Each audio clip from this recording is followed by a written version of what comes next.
প্রিয় দর্শক, আপনাদের সবাইকে স্বাগত জানাচ্ছি এটিএন নিউজের নিয়মিত আয়োজন ইয়াং নাইটে। আপনাদের সঙ্গে রয়েছে আমি আসিফ এন্তাজ রবি। আজকে আমরা অত্যন্ত দরকারি একটা বিষয় নিয়ে কথা বলার চেষ্টা করব। সেটা হচ্ছে আমাদের তরুণ প্রজন্ম এখন ভীষণভাবে স্মার্টফোনের দিকে ঝুঁকে গেছে। তারা স্মার্টফোন ব্যবহার করে এবং স্মার্টফোনের নানান ফিচার সম্পর্কে তারা জানতে আগ্রহী। স্মার্টফোনের কিছু সমস্যা রয়েছে, যেসব সমস্যার ব্যাপারে তাদেরকে বিভিন্ন দোকানে ছোটাছুটি করতে হয়, বিভিন্ন মানুষের কাছে ছোটাছুটি করতে হয়। আজকে আমরা শুরুতে ঠিক করেছি যে আমরা আজকে স্মার্টফোনের বিভিন্ন ফিচার, বিভিন্ন সমস্যাগুলো নিয়ে আলোচনা করব এবং এই আলোচনা করার জন্য আমাদের মাঝে উপস্থিত রয়েছেন একজন স্মার্টফোন বিশেষজ্ঞ, cellphone software engineer Hasan Mahmud Palash. Hasan Mahmud Palash, আপনাকে স্বাগত ইয়াং নাইটে। ধন্যবাদ। আমরা প্রিয় দর্শক আলোচনায় ঢুকে যাই এবং আমরা একে একে স্মার্টফোনের যে সমস্যাগুলো সেগুলো পলাশকে জিজ্ঞেস করব এবং পলাশ দেখি আমাদেরকে কি পরামর্শ দেয়। স্মার্টফোনের সবচেয়ে বড় সমস্যা খুব সম্ভবত পলাশ, সেটা হচ্ছে স্মার্টফোনের চার্জ। স্মার্টফোনের চার্জ থাকে না অন্য ফোনের তুলনায়, সাধারণ ফিচার ফোনের তুলনায় বা বেসিক ফোনের তুলনায় স্মার্টফোনের চার্জগুলো খুব দ্রুত শেষ হয়ে যায়। তো স্মার্টফোনের চার্জ ধরে রাখার টিপসগুলো কি কি? আসলে মানে স্মার্টফোনের যেই বেসিকলি চার্জের যে ব্যাপারটা, এটা আসলে স্ক্রিনের জন্য একটু ব্রাইটনেস থাকে। নর্মালি দেখা যায় যে নর্মাল বেসিক ফোনগুলোতে তো আর এগুলো থাকে না।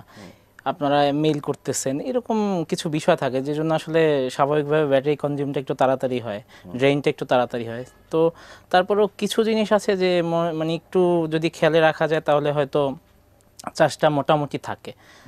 দেখা যায় যে অনেকেই সাধারণত আসলে এখন তো স্মার্টফোন বলতে আইওএস আর হচ্ছে অ্যান্ড্রয়েড, এরকম উইন্ডোজ কিছু ফোন আছে। তো যে সব ফোনেই দেখা যায় যে আইডি বেসিস থাকে, একটা আইডি থাকে, ওটার থেকে আর কি নর্মালি সার্ভারের সাথে সিনক্রোনাইজিং হয়। তো এই অটো সিনক্রোনাইজিংটা বন্ধ করে রাখলে মোটামুটি চার্জ যাওয়ার পরিমাণটা একটু হলেও কমে আসে। তারপরে ব্রাইটনেসের একটা ব্যাপার থাকে সবার, হচ্ছে আমার কাছে যেটা মনে হয় যে দেখার চোখ দিয়ে দেখতেছে কারো একটু ব্রাইটনেস কম লাগতেছে, কারো বেশি। তো মোটামুটি ইউজার ফ্রেন্ডলি হিসেবে যতটুকু দরকার অতটুকু যদি একটু কমাই নেওয়া যায় তাহলে হয়তো ব্যাটারিটা কমই করে। তারপরে আরও কিছু ব্যাপার আছে, যেমন আপনি ওয়াইফাই ওপেন করে রাখেন, ব্লুটুথ ওপেন করে রাখেন। তো ওয়াইফাই ওপেন করে রাখলে দেখা যায় স্বাভাবিকভাবে সে স্পটগুলো খুঁজতে থাকে, তো ওই জন্য ব্যাটারিগুলো যেতে থাকে। আচ্ছা। তারপরে আপনার নর্মালি এগুলো সাধারণত দেখা যায় যে অ্যান্ড্রয়েড ফোনের জন্য। আইওএসে দেখা যায় যে আপনি ব্যাকগ্রাউন্ড রিফ্রেশ থাকে, যেমন আপনার ওয়েদার আপডেট হতে থাকে। এখন এইটা আমার মতে যেটা হওয়া উচিত চার্জ রাখার জন্য, সেটা হচ্ছে যে এটাকে আপনি যদি অফ করে রাখেন, যখন আপনার ওয়েদার আপডেট দেখা দরকার তখন আপনি দেখেন। এটা সারাদিন করে রাখলে হয় সমস্যা হয়। তারপরে কারো দেখা যায় মেইল ফিচ করা থাকে ম্যানুয়ালি, না যখন মেল আসতেছে তখনই ঢুকতেছে। তো সব মিলায় এরকম করলে তো স্বাভাবিকভাবে একটু চার্জ যাবে। তো তারপরও এই কিছু জিনিস মেনে চললে আসলে হয়তো চার্জটা রাখা সম্ভব, একটু হলেও আগের চেয়ে উন্নতি হবে। আচ্ছা, গুগল প্লে স্টোরে অনেক ধরনের অ্যাপ পাওয়া যায় চার্জ ধরে রাখার অ্যাপ, এগুলো কি কোনো কাজে আসে? আসলে সত্যিকার অর্থে আপনার যেই জিনিসটা হার্ডওয়্যার দিবে, ব্যাটারি যতটুকু কার্যক্ষমতা আছে ওটাকে যদি আপনি অফিসিয়াল যেই জিনিস দেয়া আছে, অফিসিয়াল যে ফার্মওয়্যার দেয়া আছে সেটাকে আপনি পারফেক্টলি ইউজ করেন, আমার মনে হয় না কোনো ফোন কোম্পানি রিকমেন্ড করে যে আপনারা এই অ্যাপ্লিকেশনগুলো ইউজ করেন। যেহেতু open source Google play store বা গুগলের যেই অ্যান্ড্রয়েড অপারেটিং সিস্টেম বা এই যে এইচডিকে যারা ওরা দিছে, তো এই অ্যাপসগুলো দেখা যায় যে অনেকেই ডেভেলপ করতেছে এখন।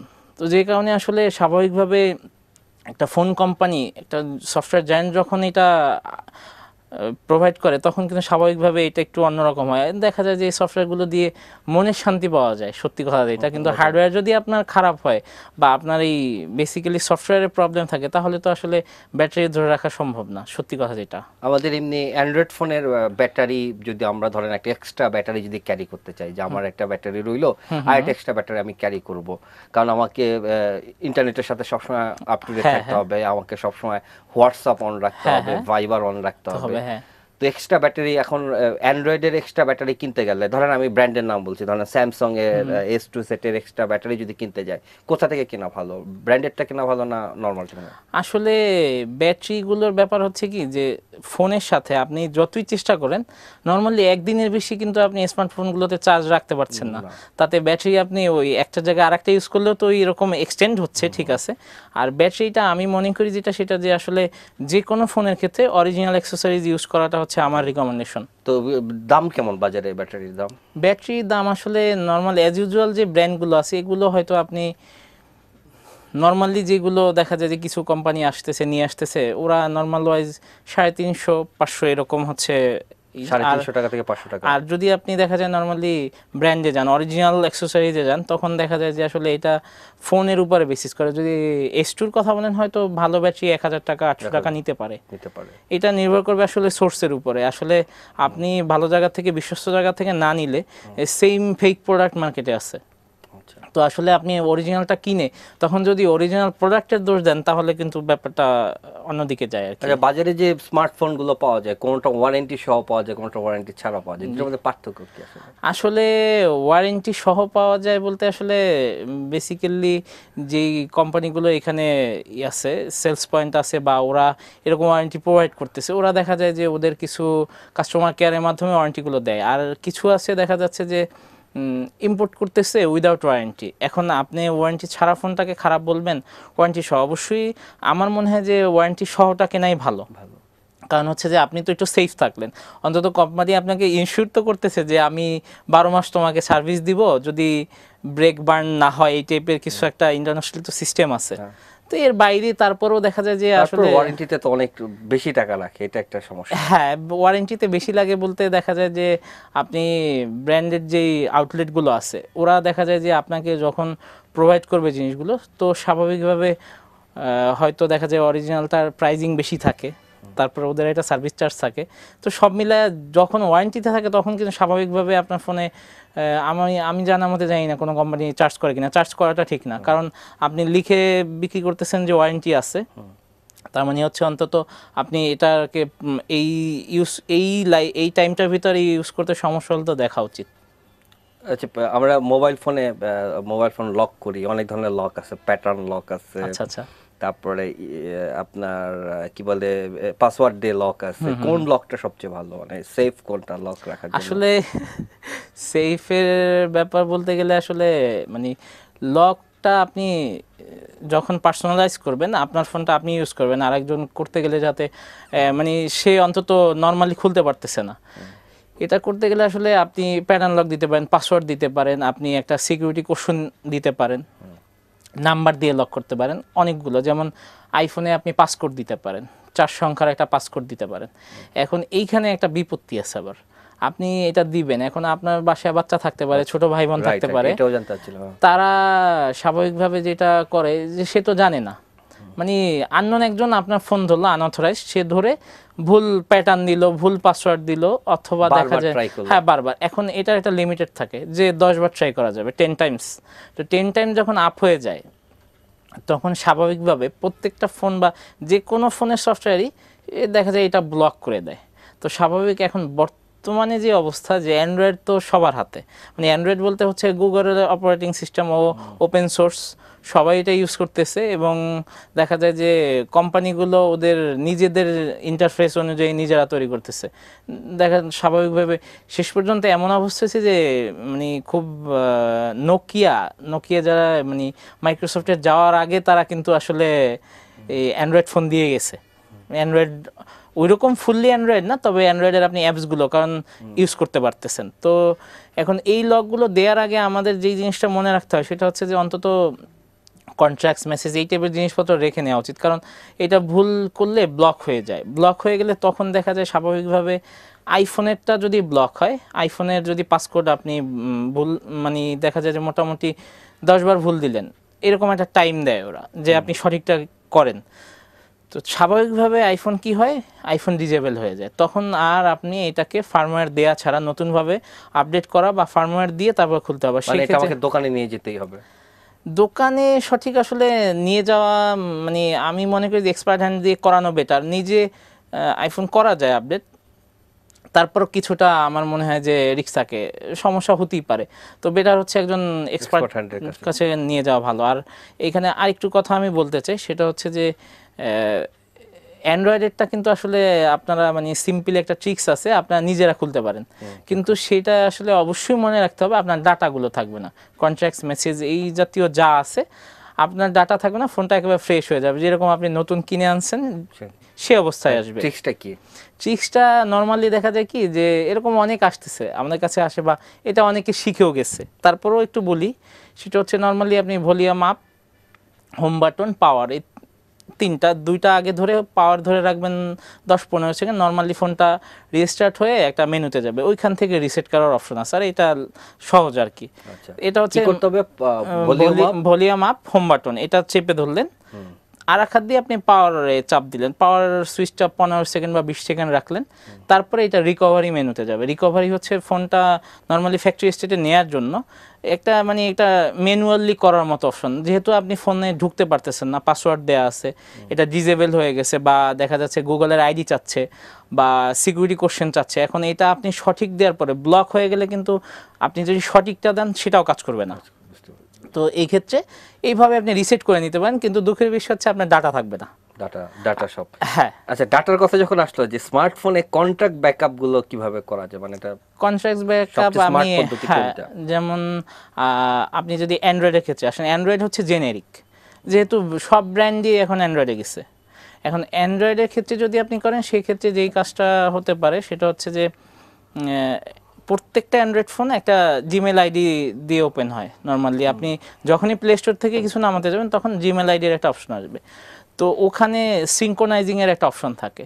তো নর্মালি যেই কাজটা হয়, বেশিরভাগ ফোনই অটোমেশন থাকে, যে আইডিটা আপনি সাইন ইন করতেছেন, ওই আইডিটায় আপনার কন্ট্রাক্টগুলো সিঙ্ক্রোনাইজ হয়ে থাকে। তার মানে হচ্ছে ওই ইমেল অ্যাড্রেসটাই আপনার এই কন্ট্রাক্টগুলো থেকে যায়, আপনার ফোনেরটার সাথে ওই আইডিতে সিঙ্ক্রোনাইজ হয়। এটা হচ্ছে অনলাইনে থেকে গেল। আর যদি আপনি নর্মালি ব্যাকআপ করে রাখতে চান, আপনার কাছে রাখতে চান, তাহলে ওই কন্ট্রাক্টসের অপশন থেকে আপনি স্বাভাবিকভাবে মাস স্টোরেজ, মানে ফোনের ভিতরের যে স্টোরেজ থাকে, অথবা আপনি মেমোরি কার্ডেও এটা নিয়ে যেতে পারেন। সবগুলো আপনি একসাথে মাল্টিপল করে সিলেক্ট করে দেন আপনি কপি করে দিলেন, তো সেক্ষেত্রে দেখা যাবে যে একেবারে আলাদা আলাদাভাবে আপনার যদি 500 থেকে 600 কন্ট্রাক্টস থাকে, তো 600 আপনার ভিসিএফ ফাইল আকারে আদার্সে বা ব্যাকআপ কন্ট্রাক্টসে একটা ফোল্ডার তৈরি হয়ে ওখান থেকে যাবে। তো ওখান থেকে সহজে আপনি রিস্টোর করতে পারবেন। আর আইফোনের ক্ষেত্রে যে জিনিসটা, আইফোনটা নিয়ে সবাই ঝামেলায় পড়ে যে আসলে কন্ট্রাক্টসগুলো আমি আইফোনে নেব কিভাবে, আর আইফোনের কন্ট্রাক্টসগুলো আমি রাখবো কিভাবে। তো এইটা ছোট টুল, একটা 3 MB বা 4 MBর একটা টুলস। এটা হচ্ছে আপনার আইফোন যে কেউ পিসিতে চালাতে গেলে যে জিনিসটা লাগে, আইটিউনসটা কমন, তো আপনি তখন আইটিউনসটা ইউজ করবেন শুধু ড্রাইভারের জন্য। আপনি যেই টুলসটা ইউজ করবেন ওটা হচ্ছে আইটুলস ইউজ করলে ওইটা খুব সহজে আপনার ইনফরমেশনের ভিতরে কন্ট্রাক্টগুলো সব দেখাবে, ওখান থেকে আপনি সবগুলো সিলেক্ট করে আপনি এক্সপোর্ট টু জিমেল দিতে পারবেন, অথবা এক্সপোর্ট টু আপনার যে স্টোরেজ থাকবে, যে পিসি থাকবে, হোম স্টোরেজে আপনি রেখে দিতে পারবেন।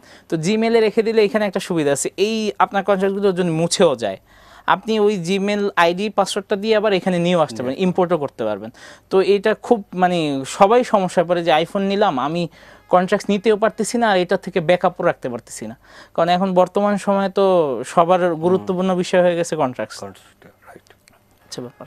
আর ফোনের আরেকটা সমস্যা আছে, স্মার্টফোন খুবই দামি ফোন, অনেক শখ করে মানুষ কেনে, জি, ফোনটা চুরি যায়, এবং হ্যাঁ, চুরি গেলে স্মার্টফোন আমাকে কি স্মার্টলি হেল্প করবে যদি ফোন ফেরত পাওয়ার ক্ষেত্রে? আসলে স্মার্টফোনের ব্যাপার হচ্ছে, আপনি অ্যান্ড্রয়েড যে ফোন আছে বেসিকলি এই ফোনগুলো চুরি হলে স্বাভাবিকভাবে সবাই তো আর ওরকম না। নর্মালি আমি যেটা করবো সেটা হচ্ছে যে ফোন হচ্ছে যে কোনো একটা আউটলেট থেকে কেনা ভালো। আউটলেট থেকে কিনলে আপনার একটা রিসিট থাকতেছে, আইফোন মানে আইমি নাম্বার থাকতেছে, তো স্বাভাবিকভাবে এগুলো দিলে আপনি আইন শৃঙ্খলা বাহিনীতে দেন, জিডি করেন, যে একটা প্রসিডিউর আছে, এতে পেতে পারেন। তো আরেকটা যেটা ব্যাপার, আইফোনের ক্ষেত্রে যে জিনিসটা হয়,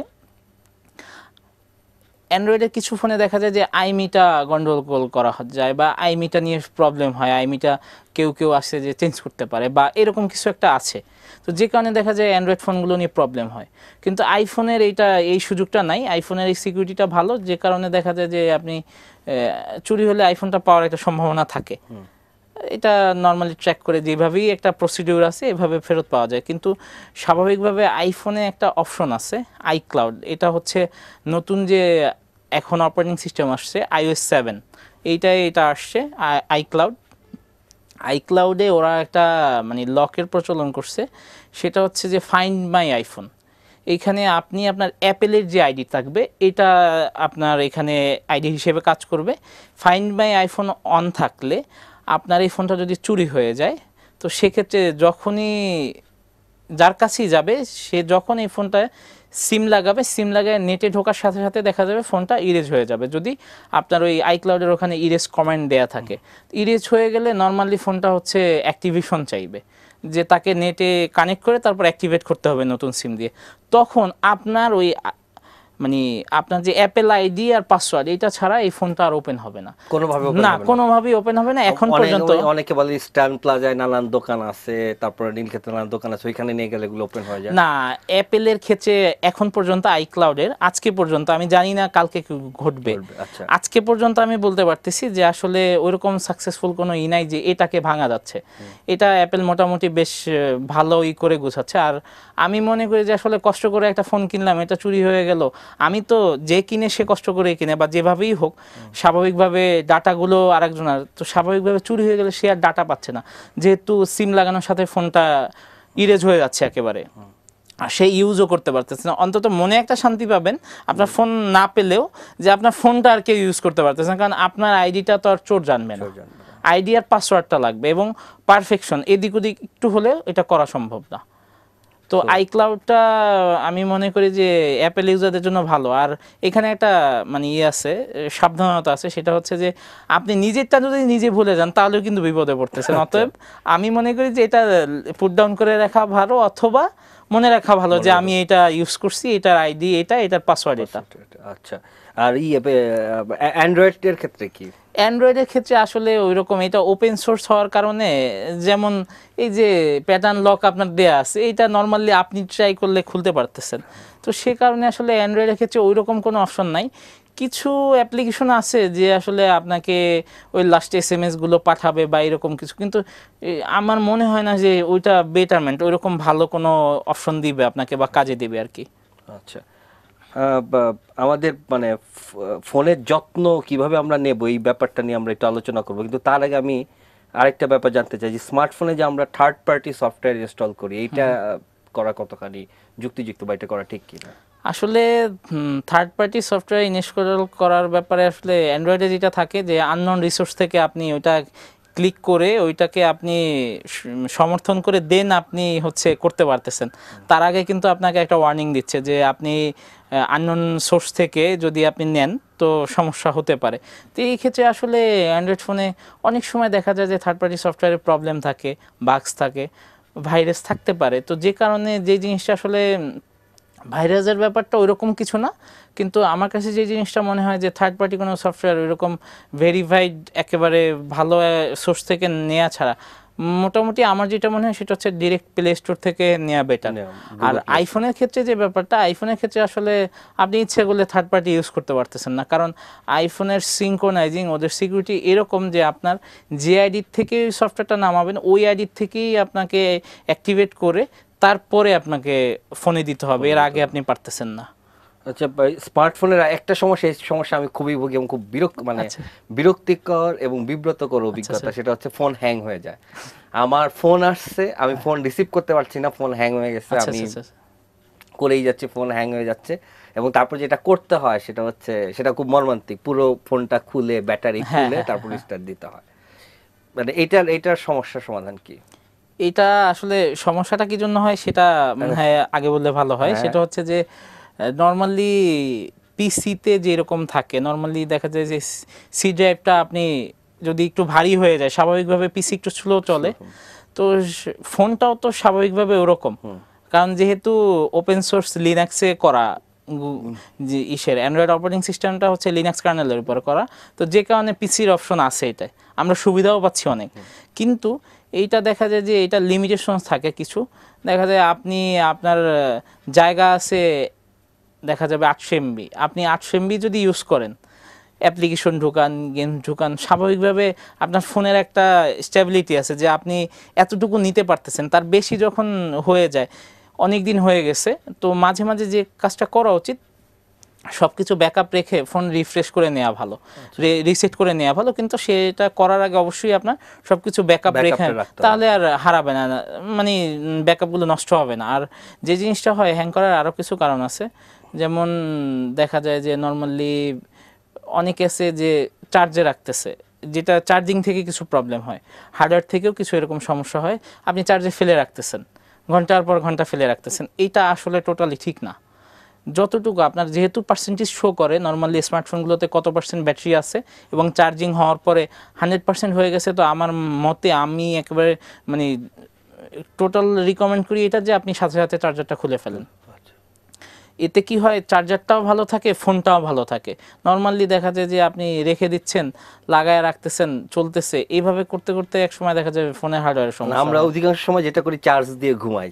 না, এটা ঠিক না, এটা আসলে ক্ষতিকর আমার কাছে যে জিনিসটা মনে হয়। আর আরেকটা যেটা ব্যাপার, সেটা হচ্ছে আইফোনের ক্ষেত্রে যে জিনিসটা হয়, অনেক দিন ইউজ করলে স্বাভাবিকভাবে পিসি যেরকম দেখা যায় কিছুদিন পরে উইন্ডোজ দিতে হয়, এটা আমার মতে আইফোন তো ফ্রিকুয়েন্টলি আপডেট করে যাচ্ছে, একের পর এক ভার্সন আসতেছে, ওরা আপডেট করতেছে, তো ইউজারদের উচিত আমার মতে মানে লেটেস্টগুলো ইউজ করলে যে কাজটা হয় সেটা হচ্ছে অন্তত সব ফ্রেশ হয়ে যায়, আপনার ডাটা সহ আপনি আবার মনে করেন যে ঢুকায় নেন, তো এই ক্ষেত্রে হ্যাংটা হবে না। আর হ্যাংয়ের আরও মানে হ্যাং করার অনেক কারণ আছে, এটা বেসিক্যালি হচ্ছে ইউজারের উপরে নির্ভর করে। আপনি স্বাভাবিকভাবে কিছু জিনিস লাগতেছে না, আপনি একটা জিনিস ইনস্টল করতেছেন, এটা আপনার দরকারই না, তো এটা না করা ভালো। যতটা অ্যাপ্লিকেশন আপনার দরকারি ফ্রি রাখা যায়, হ্যাঁ, অতটাই ভালো চলবে, সিটা যত ফ্রি রাখা যাবে। এখন দেখা যায় যে আপনার ফোনটা আপনি যেই লেভেল দিয়ে কিনছেন, নর্মালি প্রাইজিংয়েরও একটা ব্যাপার আছে, কারণ হচ্ছে রম কার্নেল এগুলো সাপোর্ট করতে হবে। আপনার জায়গা যদি কম থাকে, আপনি একটা গেমস ইনস্টল করলেন অনেক বড়, যেটা আপনার ফোনে চলার কথা না, ওই রকম নাই, রিকোয়ারমেন্টে নাই, তো তখন স্বাভাবিকভাবে একটু প্রবলেম হয় আর কি। এটা এটা আর অ্যাপেলের ক্ষেত্রে কিছুদিন পর পর আপডেট করে নেওয়া ভালো আর কি, তাহলে এই সমস্যাটা থাকে না। হ্যাং করলে কি ওইটাই একমাত্র পদ্ধতি আসলে ব্যাটারি খুলে? না, হ্যাং করলে যেহেতু সমস্যা হচ্ছে, আমি অ্যান্ড্রয়েডের ক্ষেত্রে যেটা বলি সেটা হচ্ছে যে অ্যান্ড্রয়েড আপডেট করে নেওয়া ভালো। যেমন আপনি এখন বেসিক্যালি সামনে যেমন আসতেছে, লাস্ট ছিল হচ্ছে অ্যান্ড্রয়েডের লেটেস্ট হচ্ছে কিটক্যাট ছিল, তো ললিপপ আসতেছে লাস্ট, যেটা আসবে আর কি সামনে, ললিপপ। তো আপনি জিঞ্জার বেডে আছে, এখন সে জিঞ্জার বেডে থেকে যদি বড় গেমস ভালো টাইপের কিছু চালাতে যায়, তখন ঝামেলা হয়। তো ওটা যদি অফিসিয়ালি আপনাকে জিঞ্জার বেডই থাকতে বলে, যে আর আপডেট দেয়নি, তো আমার মতে কিছু লোকজন আছে, ডেভেলপাররা আছে, বা আমাদের দেশের ছেলেরা আছে, যারা দেখা যাচ্ছে যে কাস্টম রম ইউজ করে। এই জিনিসগুলো খুব আমাদের শুনতে হয় যে আমার এই ফোনটায় কাস্টম করে দেন আর কি। কাস্টম করলে যে জিনিসটা হয়, আপনি অফিসিয়ালি একটা টিম মিলে যে সফটওয়্যারটা ডেভেলপ করছে, আর আমি নিজে করতেছি 1 জন বা 10 জন মিলে, তো ওখানে কিছু না কিছু বাগস, কিছু না কিছু প্রবলেম থেকেই যায়, এটা তো আর ফুললি রিমুভ হয় না। তো যে কারণে আসলে এই রমটা কাস্টম রমে না যাওয়া বেটার। তারপরেও অনেক সময় দেখা যায় যে আমার একটু কিটক্যাট ইউজ করতে হবে, বা আমার আইসক্রিম স্যান্ডউইচে যেতে হবে, যেহেতু আমি জেলেবিনে আছি, অনেক সুবিধা আমি ঠিকমতো করতে পারতেছি না। তো এই সব ক্ষেত্রেই কি হয়, প্রথম দিকে হাসি থাকে, পরে প্রবলেম নিয়ে ঠিকই দেখা যায় যে হয় আমাদের কাছে আসতেছে, নয় নিজেরা কোথাও না কোথাও দৌড়াচ্ছে। তো আমি শেষ পর্যন্ত বলি, অনেককে যখন বলি যে না আমি কাস্টম রম করা ঠিক না, তখন হাসি থাকে না, কিন্তু এটা মনে হয় কিছুদিন পরে যে মনে হয় যে না, আমি কথাটা ঠিক বলছিলাম। আচ্ছা, ঠিক আছে, পলাশের সাথে আমরা আরো আলোচনা করব। আমাদের ছোট্ট একটা বিরতি নিতে হবে, ছোট্ট একটা বিরতির পর পলাশের কাছে আবার ফিরে আসবো। প্রিয় দর্শক, আমরা স্মার্টফোনের খুঁটিনাটি নানান বিষয় নিয়ে আলোচনা করছি, স্মার্টফোনের নানান সমস্যা নিয়ে আমরা কথা বলছি। আমাদের সাথে উপস্থিত আছেন হাসান মাহমুদ পলাশ। আমরা এই আলোচনা আবারও ফিরে আসবো, তার আগে ছোট্ট একটা বিরতি নিচ্ছি, বিরতির পর আবারও ফিরে আসছি।